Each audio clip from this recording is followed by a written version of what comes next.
Have you ever wondered why you're here right now? It is no coincidence that the universe has led you here to reveal a deeper truth to you. We live in a world that is increasingly hectic and stressful. In the midst of this constant noise, meditation has gained a reputation for many to be a universal remedy, a gateway to inner tranquility that can relieve stress, anxiety, and even physical discomfort. Meditation is often presented as the magical solution that leads us to a higher consciousness and helps us find our peace in the midst of chaos and uncertainty. It is fascinating to see how many people today swear by meditation as a daily practice. From celebrities to businessmen to spiritual seekers, everyone is looking in meditation for relief from their sufferings and a way to connect with a deeper dimension of themselves. Science has confirmed that meditation offers numerous benefits. It reduces cortisol levels, regulates blood pressure, and helps strengthen emotional stability. On the surface, therefore, meditation seems to be the answer to all our problems. But is that really the whole truth? While meditation in many cases brings healing and inner peace, there is also a dark side that is rarely talked about. Can meditation also have a negative effect on your body and mind? What happens if meditation is not the miracle cure that is often thought to be, and instead causes unforeseen problems? There are reports of people who have experienced unexpected difficulties due to intense or incorrectly applied meditation practices. Emotional turbulence, physical complaints, and psychological crises are just some of the possible downsides. These cases raise a disturbing question. Can meditation, when practiced without regard to the needs of one's own body or mind, harm more than good? Now that you have gained a first insight into the possible dangers of meditation, we will dive deeper into this topic. Next, we'll look at how excessive or uncontrolled meditation can strain the body and why it's so important to find a balance. Stay tuned, because the truth is more complex than it seems at first glance. Meditation, as healing and reassuring as it can be, has its limits. If it is practiced excessively or without the necessary consideration for the body, it can do exactly the opposite of what it actually promises. Instead of healing and balance, there is physical overstrain. We are often not aware of the fact that meditation, like everything in life, must be practiced in a balanced measure in order to achieve positive results. The idea that more is always better does not always apply to meditation. Some people believe that through intense meditation for hours, the spiritual or healing effects occur faster. But in reality, this overload can unbalance both the mind and the body. Especially if you stay in static positions for too long, this can lead to physical problems. You probably know the classic complaints: back pain, neck pain, and general muscle tension are often the consequences of prolonged sitting in an unnatural posture. In addition, the body and mind can react differently to intensive meditative practices. People who meditate for a long time and without breaks sometimes report sleep disorders, physical exhaustion, and even dizziness. This is especially problematic when meditation is done without proper guidance or awareness of one's own physical limits. The exhaustion caused by such intense meditation can cause the body to be overstressed and its natural healing processes to be hindered. Another example of the physical strain of excessive meditation is the lack of exercise. Those who linger for hours in the meditation seat often neglect the physical activity that is essential for a healthy balance of body and mind. The muscles, the joints, and even the circulation can suffer if the body remains in a static posture without moving. Some people even report chronic complaints that have been aggravated by excessive meditation. Without conscious breaks or regular physical activity, what is supposed to serve for relaxation can become a source of physical stress. Meditation should therefore always take place in a conscious setting in which you pay attention to your body and make sure that you do not overwhelm it. It's important to listen to your physical well-being and take breaks when your body asks for it. Meditation is a tool for healing, but like any tool, it must be used with mindfulness in order to develop its full power. In the next chapter, we will delve deeper into the emotional effects of meditation and shed light on how intensive practice can bring to the surface hidden fears and emotions that are not always easy to handle. Meditation is not only a journey into silence, but also a journey into your innermost being. Many people begin to meditate to find peace and serenity, but what they often do not expect is the hidden fears and deeply buried emotions that can come to the surface through regular meditation. This inner struggle can be overwhelming, especially if you are not prepared to deal with these emotional depths. When you go into the practice of meditation, you enter a space of self-reflection that allows you to put down layers of thoughts and emotions that you may have ignored or suppressed for years. In the hustle and bustle of everyday life, it is easy to repress unpleasant feelings such as fear, sadness, or anger. But in the silence of meditation there is no escape. All these repressed emotions can arise suddenly and unexpectedly. For some, this can be a purifying and healing experience, but for others, this confrontation becomes an emotional overload. It is important to understand that meditation is not always associated with peace and inner tranquility. It often brings to light deep-seated blockages and fears that slumbered in the subconscious for a long time. If these fears come to the surface too strongly or too intensely, it can be emotionally stressful and lead to conditions such as anxiety attacks, depression, or emotional instability. A classic example is the dark night of the soul, a term from spiritual practice that describes the state in which someone goes through a deep phase of inner pain and despair before experiencing spiritual growth and enlightenment. For many people who dive deep into their meditation, this phase can occur suddenly and strike them completely unprepared. Meditation, which was previously considered a source of tranquility, is now a source of inner restlessness and emotional agitation. In such moments, it is crucial to get support, be it from an experienced meditation teacher or a therapist. Meditation can be a powerful method of healing, but it should not be practiced without the necessary emotional stability or without a supportive environment. It is not uncommon for people who engage in intense meditation to feel like they are losing the ground under their feet because they feel emotionally overwhelmed. This shows how important it is to pay attention to your own state and gradually deepen meditation, rather than rushing directly into the deepest emotional layers. In the next chapter, we will look at how meditation can lead to social isolation. Often, people who dive deep into their meditation practice notice that they are emotionally and socially distancing themselves from their environment, which can lead to a feeling of loneliness. While meditation can create a deep connection to yourself, it also carries the risk of alienating you from your social environment. What begins as a journey to self-knowledge can lead you to withdraw more and more into your inner world and neglect contact with the outside world.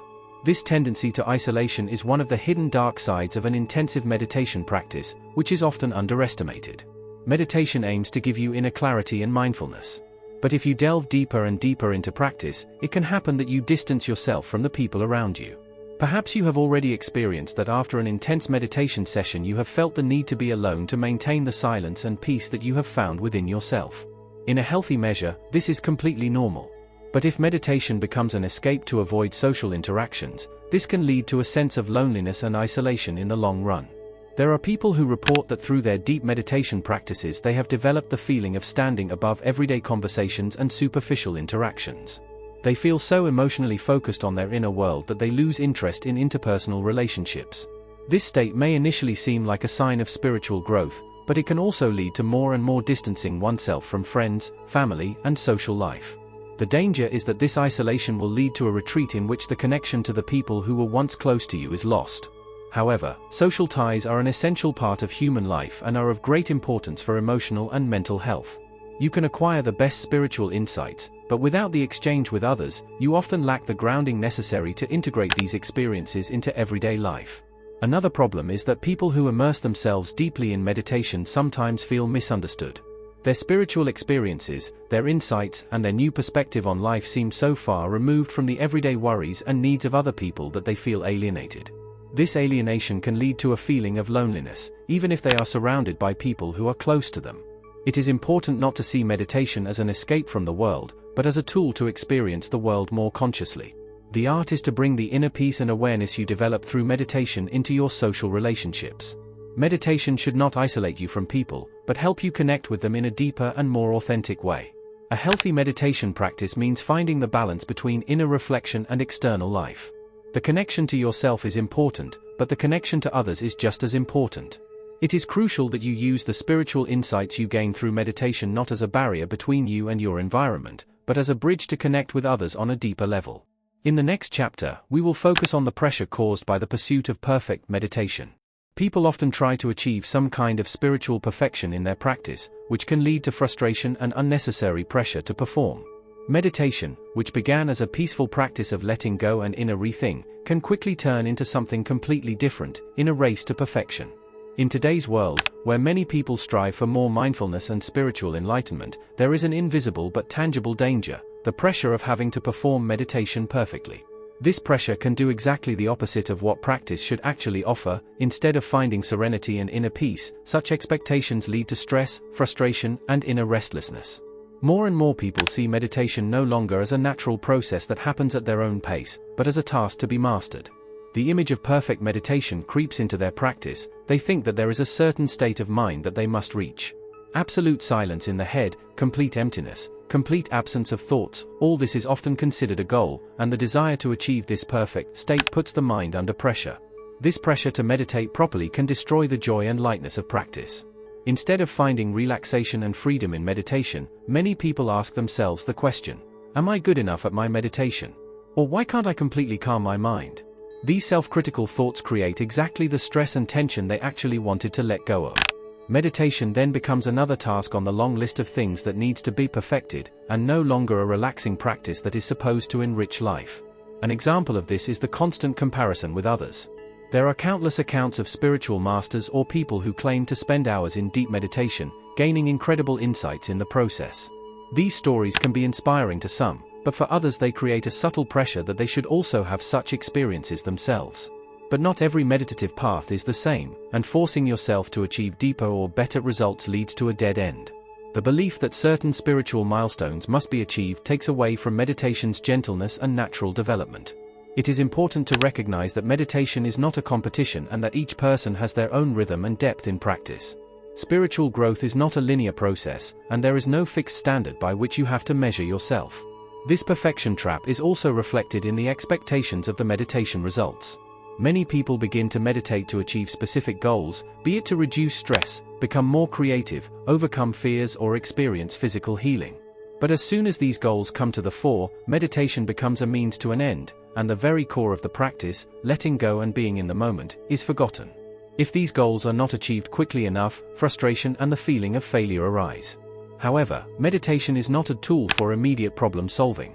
It is a path, a slow and patient process that cannot be forced.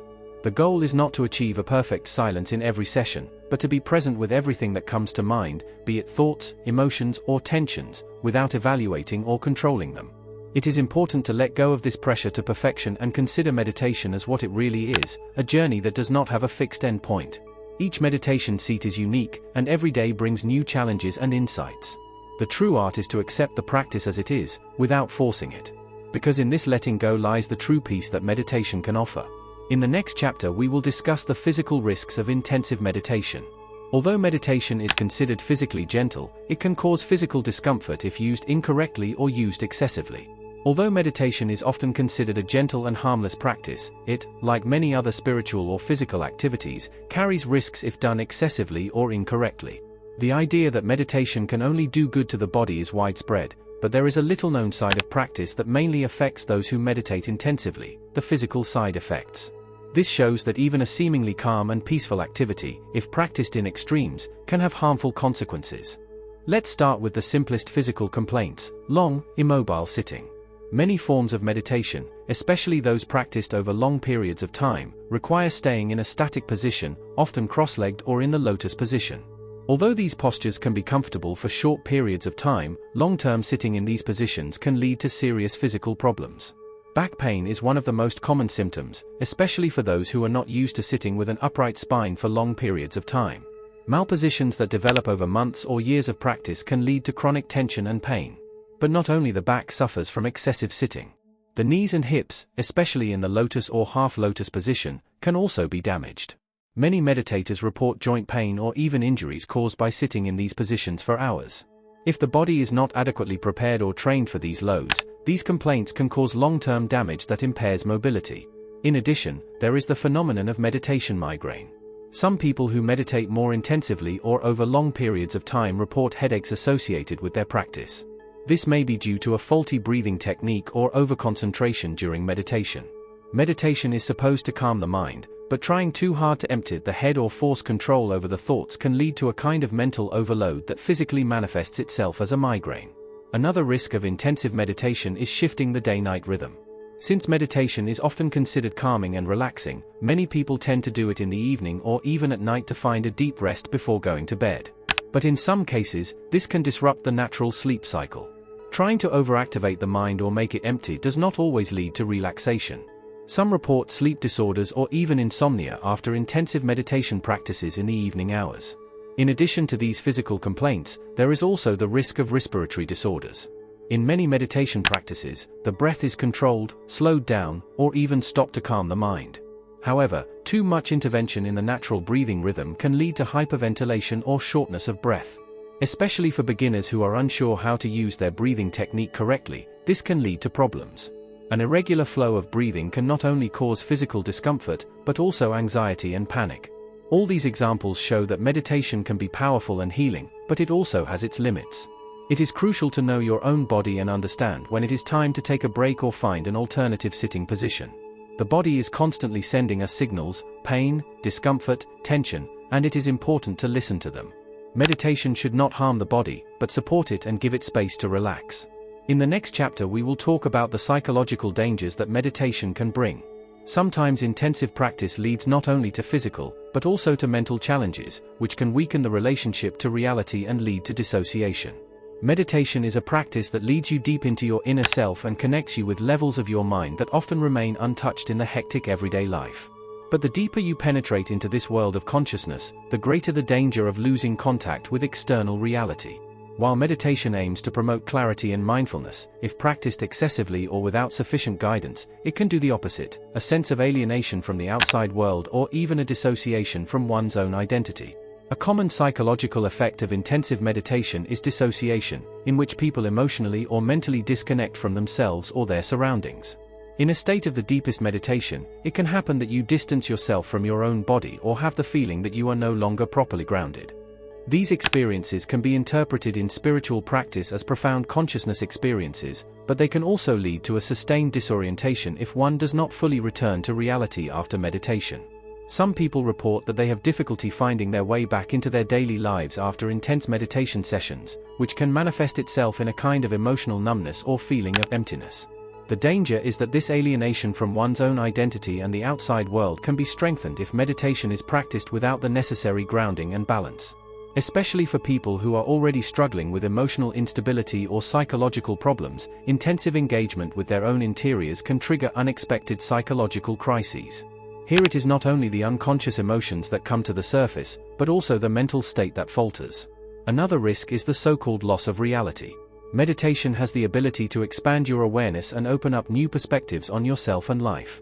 But in extreme cases, this can lead to people beginning to perceive the everyday reality as less real or even unimportant.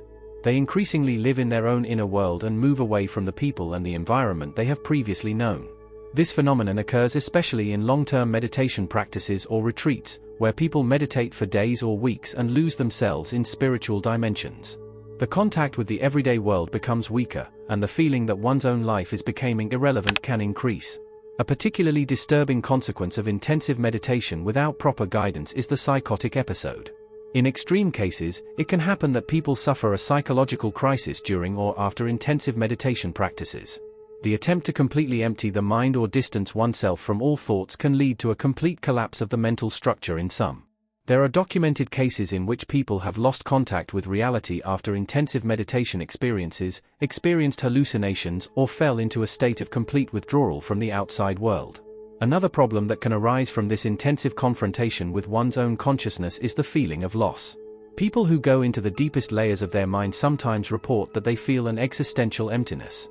However, this emptiness, which is often seen in spiritual circles as a transition phase on the path to enlightenment, can cause confusion and fear in inexperienced meditators. They feel as if they have lost their meaning in life, as if the usual pleasures of everyday life have become meaningless. All these psychological challenges illustrate the importance of practicing meditation mindfully and consciously. Especially with intensive meditations or retreats, it is essential to have clear guidance and support to understand and process the psychological processes. Retreating into one's inner world is a valuable experience, but it must always be kept in balance with the outer world. Finally, in the next chapter, we will summarize how you can maintain a healthy meditation practice that strengthens both your mind and your body without overlooking the physical and psychological risks. Now that we've looked at the dark sides of meditation, it's time to bring all the knowledge together and answer a central question. How can you practice meditation in a way that strengthens both your mind and your body without falling into the traps of overstrain, isolation, or loss of reality? The answer lies, as so often in life, in balance. Meditation is undoubtedly a powerful method to promote inner peace, clarity, and healing. It has the potential to connect us with deep layers of our consciousness and create physical and mental harmony. But as we have seen in the previous chapters, it can have negative effects if used incorrectly or overused. The key to healthy practice is to know your limits, to consciously observe your body and mind, and to grow at your own pace. The balance between intensity and mindfulness is crucial. Meditation should always be understood as a natural and fluid process that requires time and patience. It's not about forcing the deepest spiritual states or comparing yourself to others who are supposedly further on their way. Your body and mind have their own rhythms, and it's important to respect them.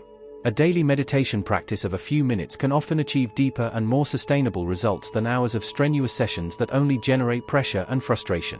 Dealing with emotions that arise during meditation also plays a big role. If you encounter strong feelings or hidden fears in your practice, it is important not to suppress or ignore them, but to meet them with patience and self-passion. If you realize that these emotions overwhelm you, it may be helpful to reduce meditation for a while and seek support from experienced teachers or therapists. Another important aspect is the connection to the outside world. Meditation should not isolate you from your environment, but should help you to be more conscious and loving with the people around you. Your inner peace and clarity should also be reflected in your relationships and in everyday life. When you notice that you are increasingly retreating into your inner world and losing connection to your social life, it is time to pause and restore balance. It's about integrating the spiritual insights you gain through meditation into your daily life, instead of hiding from reality. Physical mindfulness must also not be neglected. Be sure to meditate in a position that is comfortable and supportive for your body, and change that position if you feel pain or tension. Physical exercises, such as yoga or stretching, can be a wonderful addition to your meditation practice and help keep the body mobile and healthy. Meditation is not a rigid practice, it should be flexible and adapt to your needs. After all, you can let go of expectations and perfectionism. Meditation is not a competition and there is no right or wrong. Every meditation session is different, and not every session will lead you to deep states of consciousness, and that's okay. The true value of meditation does not lie in the achievement of certain states, but in the continuous practice of letting go, mindfulness and self-observation. The more you let go of the idea of perfect meditation, the freer and easier your practice becomes.